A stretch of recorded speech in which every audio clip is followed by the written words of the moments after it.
Hello everyone, this is continuation of the class which we have started in the last session, that is integration, indefinite integration for applied mathematics students of class 12. But this time we are going to do the remaining part of integration in your applied mathematics syllabus. This is definite integration. Definite integration means integration within limits. Before we start, let us see what your board has prescribed for applied mathematics definite integration portion. That you will find in article 3.8 in the syllabus they have published for this current year. Definite integration as the area under the curve. So what do you learn over there? You will learn definite integral as area under the curve. Understand fundamental theorem of integral calculus and apply it to evaluate the definite integral. Apply property of definite integration to solve the problems. So let us do all these things one by one. In these revision classes, we will remember all the concepts we did before and we will find very quick application of it. You can see the first topic they have mentioned here, that is definite integration as area under the curve. What is the meaning of definite integration? The way in your CBSE support material they have explained that you have to understand with the help of area under the plane curve. Okay, so when you are saying there is definite integration of this form, that is a to b fx dx, this thing will represent area bounded by the curve between 2 points x equal to a and x equal to b, and the curve y equal to fx with the x-axis. X-axis is there, the curve y equal to fx is also there. This curve makes some area with the x-axis, that is given by a to b fx dx. Okay, just if I take one simple example here, that is for say y equal to x cube, the cubic curve is there. You have to find the area bounded by this cubic curve with the x-axis between x equal to 0 and x equal to 3. This is 3, 0 and this part is 0, 0. What is the area of this portion? That area going to be a equal to integration x cube dx. From where to where? It is from a to b. This a is called lower limit, b is the upper limit. So here x coordinate changing from 0 to 3, it will be 0 to 3 x cube dx. You just evaluate this like in definite integration, it is x4 by 4. Then you will find it is 0 to 3. It means you will put the upper limit as x equal to 3 over there and the lower limit x equal to 0. So value going to be 3 to the power 4 by 4 minus 0 by 4. So answer is 81 by 4, which is nothing but 20.25 square unit. In board paper you will put your final answer this form. No unit is given, you don't care, but you don't forget to put square unit term over there.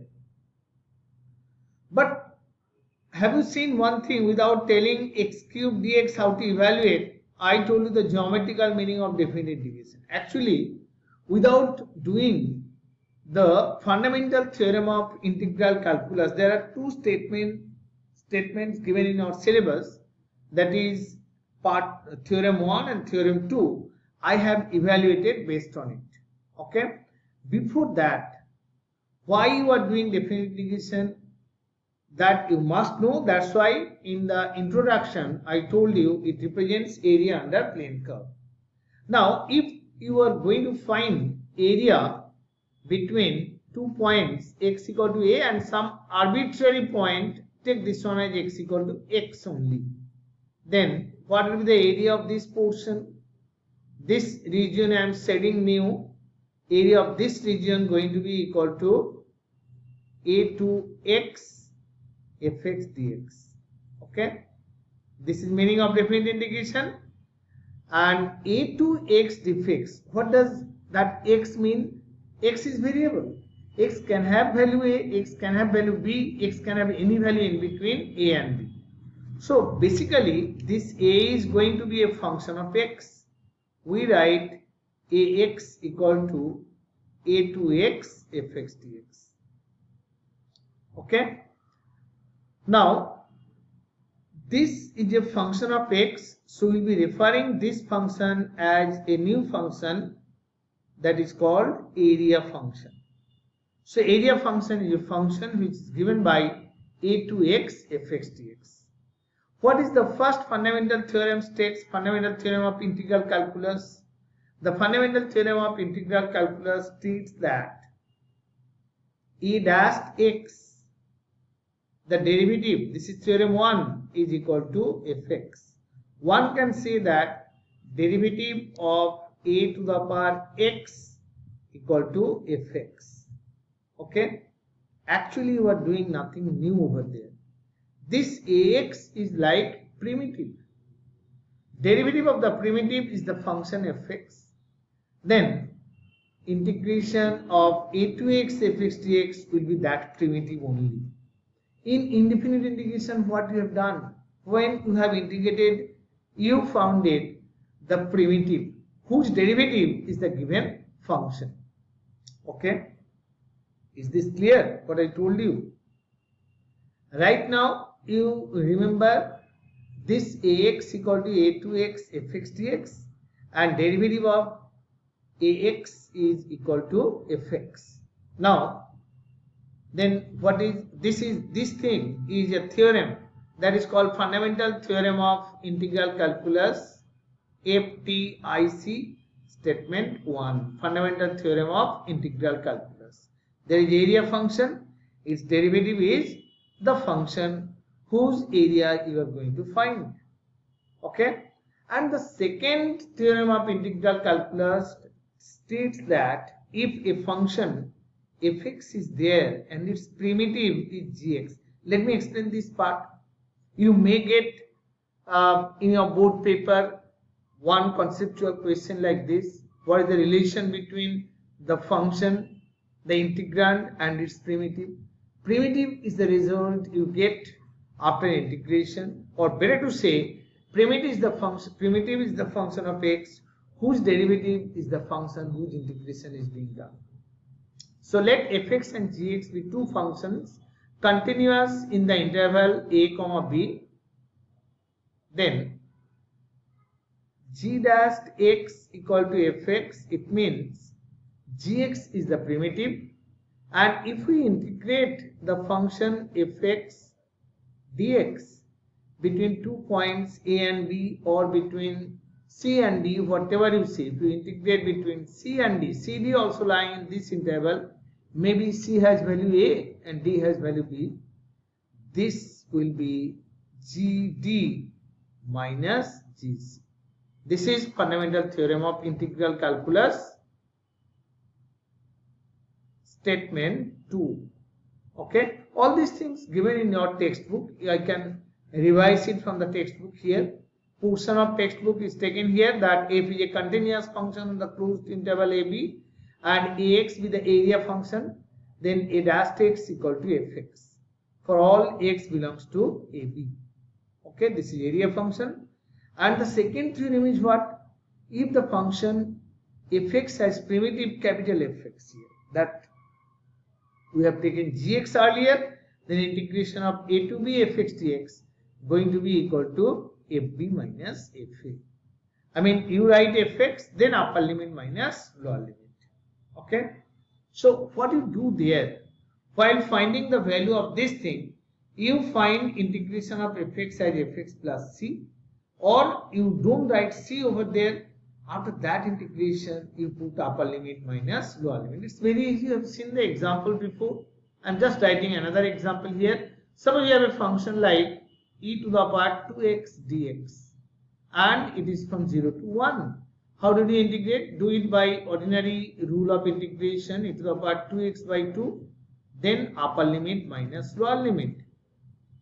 This by 2 minus e to the power 2 into 0 by 2. So answer is e to the power 2 minus 1 by 2. This is the thing. Okay.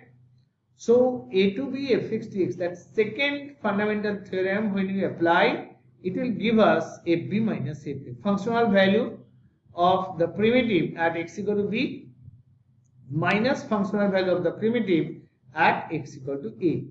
Okay.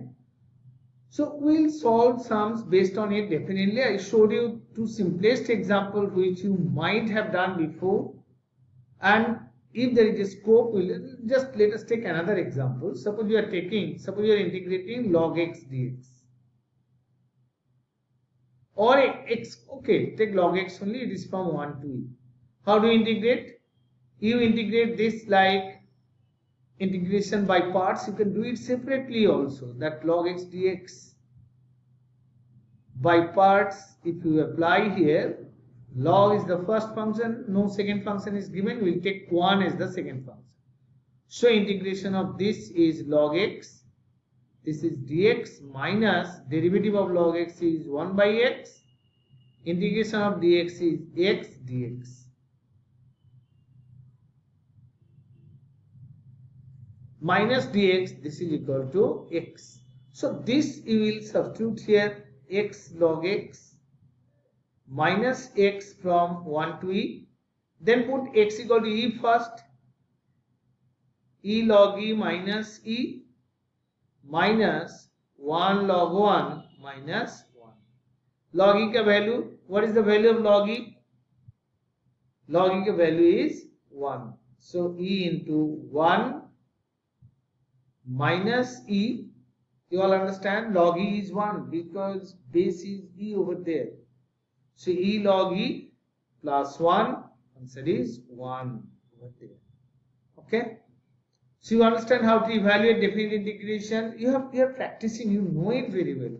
I just remind you, I just revise it for you. On behalf of you, I am revising. These things, whether you remember or not, let me tell you. Okay. So it is 1.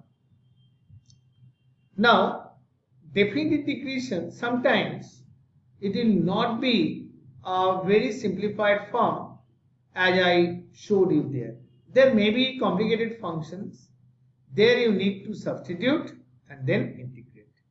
Although substitution is your choice, some students will say that we will find indefinite integration part and then put upper limit minus lower limit. No problem. But in some cases, substitution is inevitable. Here in the NCERT textbook, I mean that support material, no textbook, still now not there. Maybe it's coming, maybe it will be published near future. This support material is the NCERT book only. You have to remember this manner. The sum they have given here, you can see these two sums we can do just by using integration formula. But these two, in definite integration, you have seen this kind of sum. You cannot do it without integration over here. So let me show you how to do this sum just by ordinary indefinite integration method and then put upper limit minus lower limit. E to the power minus log x. Let me simplify it. It is nothing but e to the power log of 1 by x. No base given means base is e. So value is only 1 by x. So here it is 1 to 2 dx by x. Nothing but log x. You know, put upper limit minus lower limit. So this is going to be log 2 minus log 1. Log 1 is 0, so the answer is log 2 only.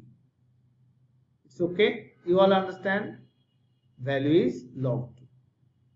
Now for this one, what to do? It is 2 to the power x, integration is 2 to the power x by log 2. And then put upper limit minus lower limit. log 2, log 4. 2 to the power log 4 by log 2, this minus the lower limit 2 to the power log 2 by log 2. Log 4 is 2 square, 2 log 2. So 2 to the power 2 log 2 minus 2 to the power log 2, this divided by log 2. So you can simplify to get the final answer.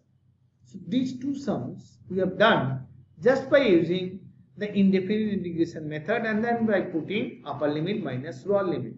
But problem arises when you do number 1, that is e2 square dx by x log x. You can say that why not by using the indefinite integration method, then put upper limit minus lower limit. But I will suggest you to reduce number of steps, you make a substitution. Why? Just I am showing you the difference between two methods here. I am doing first by the traditional method where I will integrate this one and then I will put upper limit minus lower limit. So what we will do here, put log x equal to z. So 1 by x dx equal to dz. This will be dz by z. Nothing by log z. But you cannot keep in terms of z because you have substituted by log x. Done. So the value of this integrand going to be what? Log of log x,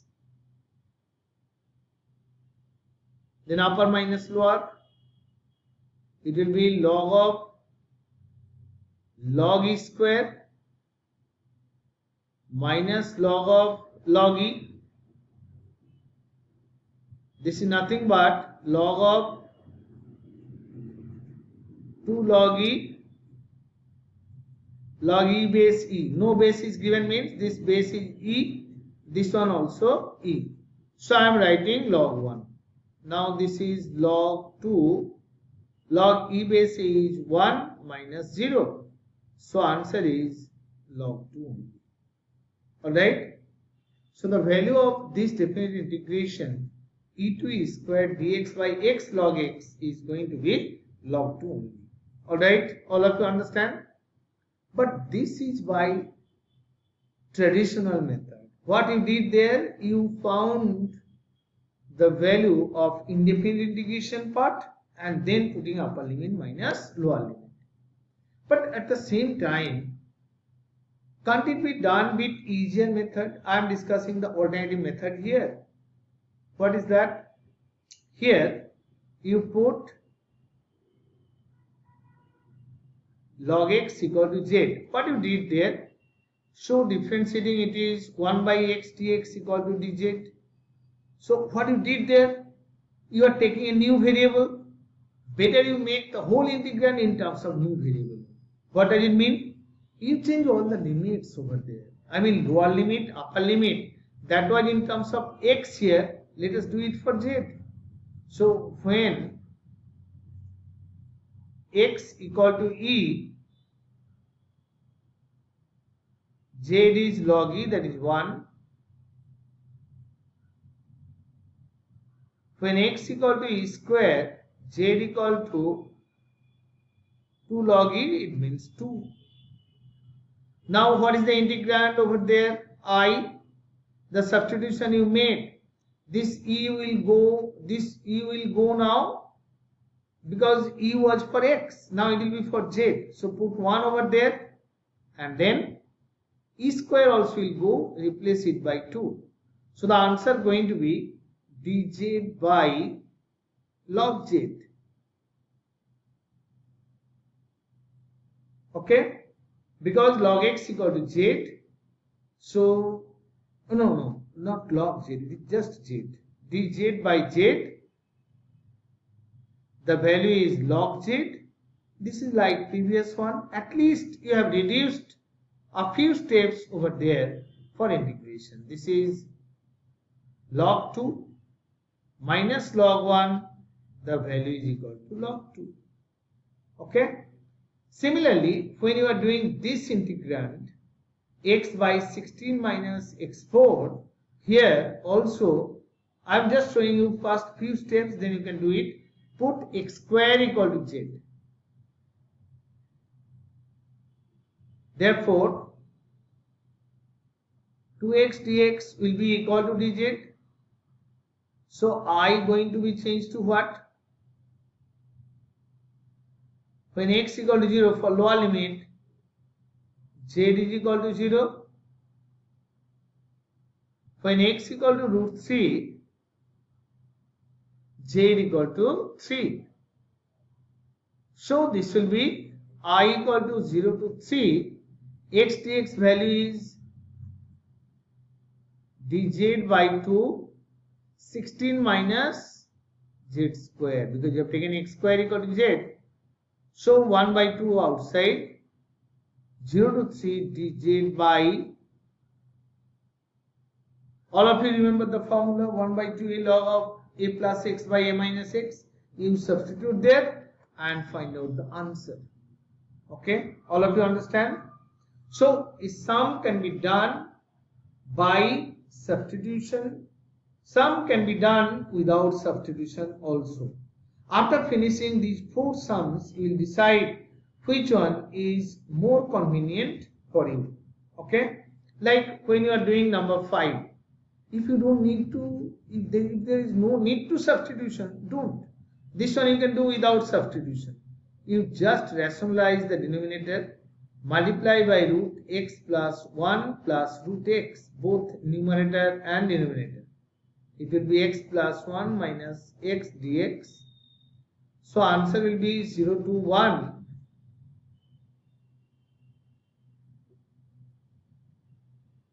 This plus 0 to 1 x to the power half dx. Alright. So the answer going to be what? It is x plus 1 to the power 3 by 2. All of you know this formula.